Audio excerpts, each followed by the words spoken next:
Sports Now.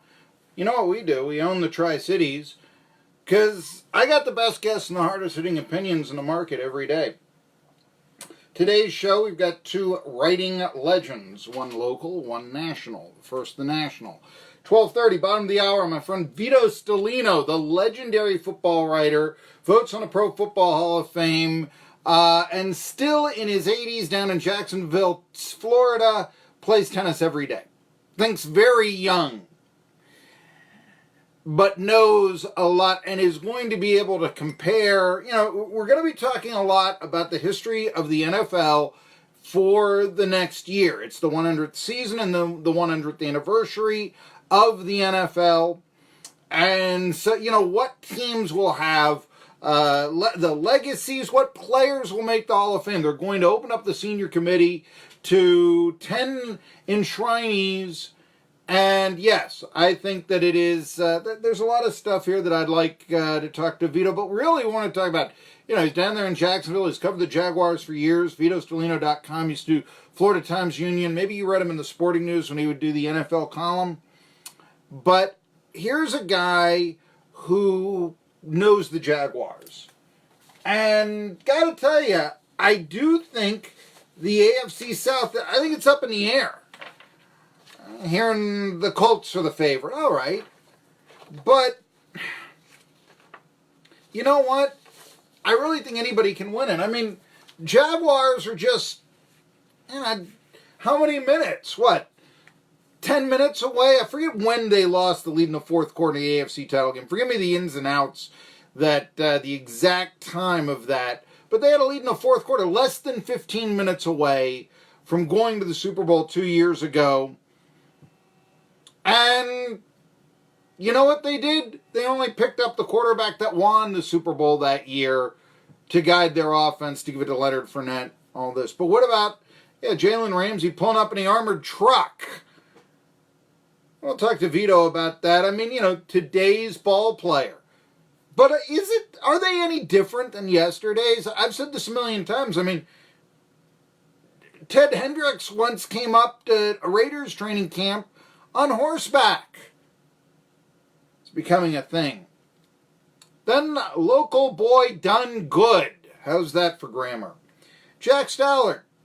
He is a sports writer over in Longview, Texas. The name of the newspaper, incidentally, let me get it right here. Name of the newspaper is the...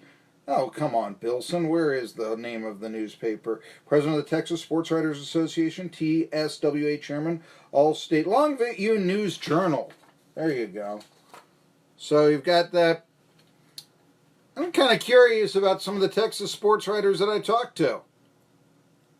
And we're maybe talking a little bit about, I want to know the differences between East Tennessee sports culture and East Texas sports culture. They both do have ETSUs. I believe they're both in Johnson City. That's right. There's an East Texas State University and as well as an East Tennessee State University. And I believe Johnson City, Texas is where ETSU, yes, is. East Texas State. Isn't that where, Lyndon Johnson's museum is? Johnson City, Texas. I believe it is. I'm going to talk ETSU in just a second. But Jack Stallard, want to talk about that. He's got some stuff to talk about the Cowboys, that sort of thing. So training camps are underway, the spring practices, all this. Tennessee's just landed a nice basketball player, maybe the best one in the state. And he's not from Memphis, imagine that. Or at least that's what the Tennessee people are going to tell you. The Memphis people are going to say they've got the state shored up. Where does that leave ETSU? Where is ETSU this year?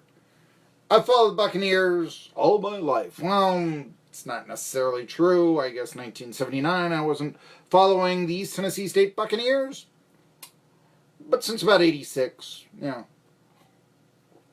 And when is your life's awareness? I mean, I have memories that go back to my second birthday.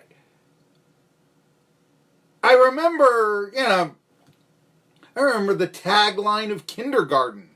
Something funny would go on, and you had taglines in school that everybody would say and all that. That sort of thing. One of mine in kindergarten was, it was the funniest thing. It was the funniest thing. Okay, I'm romanticizing being 5 years old. There you go.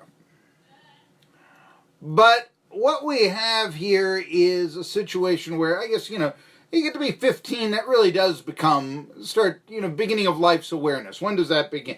Is it 13? Is it 12? Is it 10? Is it 5? When? 2? When is it? I do have memory. Yes, I remember my second birthday, 1973, Columbia, South Carolina. Anyway.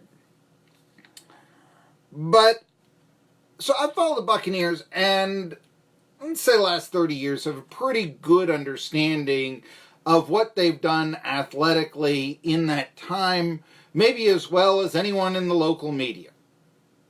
Prior to that, I think I do have a pretty good historical knowledge, because I'll give you an example. Yesterday when we talked about the passing of Ernie Bowman, and you read his story that Jeff Birchfield, who's a fine sports writer in my opinion, put out, but it was all about his baseball. He didn't talk about his basketball exploits at East Tennessee State College back in the day. Yeah, it was the 1950s, but I do think that Bowman was very instrumental with his play in getting ETSC to think, hey, maybe we can do this on a higher level than what Milligan and Tusculum are doing. Because that's who they used to play in, 1951.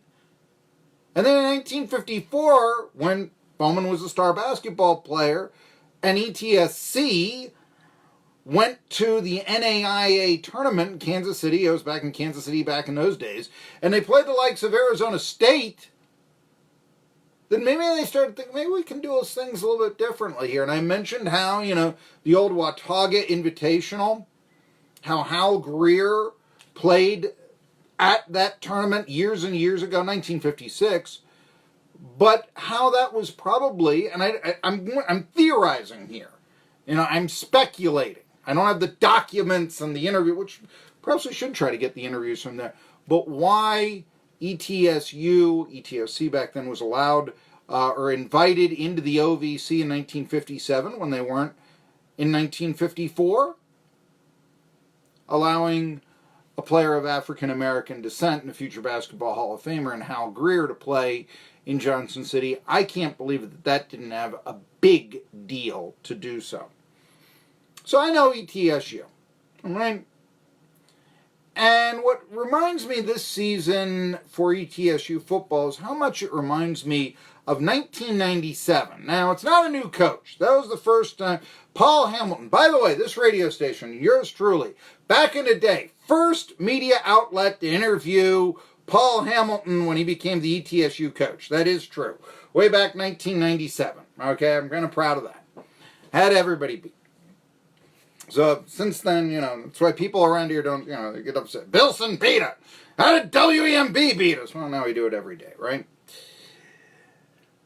But can Randy Sanders find another Todd Wells?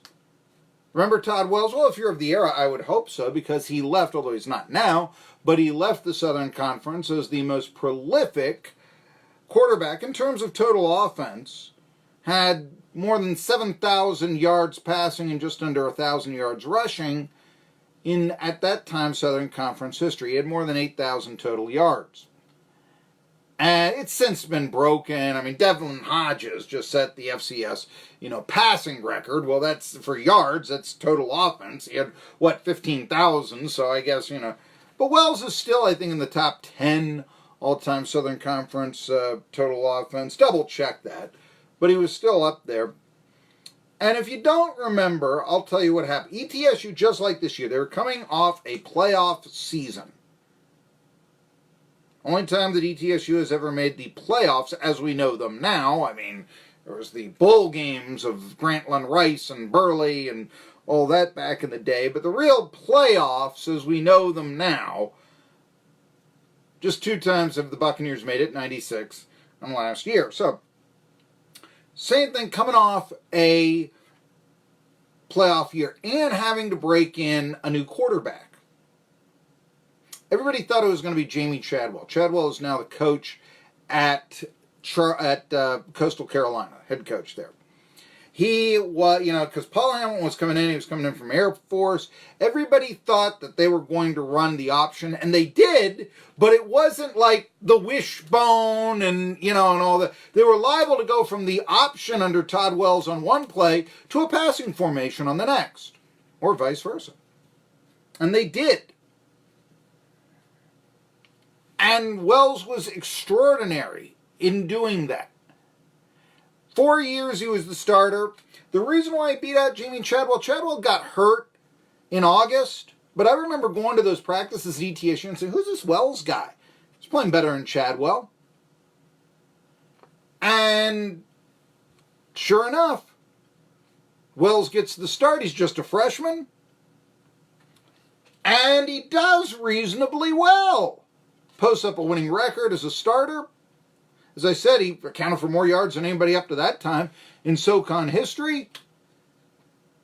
But there was one problem, I guess, with Todd Wells, and it was that ETSU never returned to the playoffs with him. And I'm not sure that that was all his fault. ETSU at the time was dealing with 59 scholarships. The rest of the SoCon had 63. It was like they were placed on a self-induced probation for nothing, if you will, and trying to compete with the Furmans and then the Appalachian States and the Georgia Southerns and all that, and doing a reasonably good job. Wells, in his freshman year, beat Appalachian State 51-28. Accounted for 477 yards of total offense. Those are still ETSU records. Most total yards in a game, 477. Todd Wells that day, 97 against Appalachian State. It is the only time since 1978 that ETSU ever won a game at Appalachian State. Used to play every year. By the way, where does the season begin this year? Oh yeah, August 31st, Appalachian State. So, new quarterback, new freshman quarterback, going to try to win in Boone. It's only been done once, 1997 since 78. Todd Wells was the guy. Wells, I don't think, ever really got the credit he deserved. Like I said, he was dealt the 0-1 count, and he succeeded in it. And although he posted 3 winning seasons and 4 years as a starter, a 4-year starter, there was always this feeling, is Chadwell going to be the starter now? He was supposed to be. He's the heir apparent. And it just, no, Wells was too good to sit. That wasn't going to happen. And like I said, he posted winning records, won some big games, but he never took the Bucs to the playoffs. That was Todd Wells. But again, I'm not sure that was his fault. And now so we face the 1990, or excuse me, listen to me, not the 1997 Buccaneers, but the 2019 Buccaneers. Same thing, breaking in a new quarterback. And it's kind of interesting. I mean, it could be a freshman. It could be one of these guys, that kind of come in, But I think everybody really thinks that it's going to be either Chase Thrasher or Cade Weldon.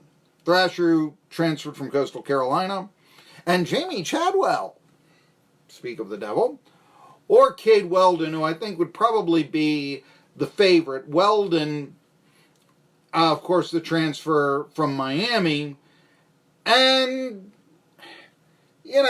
I think you could even be, if you're of a certain age, the Miami quarterback has a special, it has a special connotation to it. He's good and all that.